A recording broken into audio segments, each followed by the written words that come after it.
উফ, সকাল থেকে কাজ করে করে পারি না। এখনো রান্নাঘরে কত বাসন পড়ে আছে, সব কিছু পরিষ্কার করতে হবে। যেন কাজের লোক হয়ে গেছি। কবে থেকে একটা কাজের মেয়ে খুঁজছি, সেটাও পাই না। আবার এখন কে আসলো? আন্টি, কাকে চাই?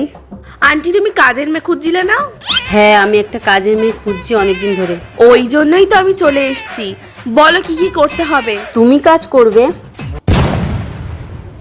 কাজের মেয়ে এই পোশাক? কিছু বলছো আন্টি? না না, মানে এই পোশাকে তুমি কাজ করবে? আমি মাসে না 40,000 টাকা ইনকাম করি। আমি কি ছেঁড়া ফাটা ড্রেস পরে আসবো নাকি? আমার কি কোনো প্রেস্টিজ নেই?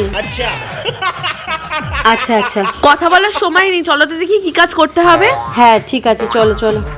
ও হ্যাঁ, আমাকে কিন্তু মাসকালে 5,000 টাকা করে মাইনে দিতে হবে। হ্যাঁ ঠিক আছে, চলো চলো কাজটা দেখিয়ে দিই।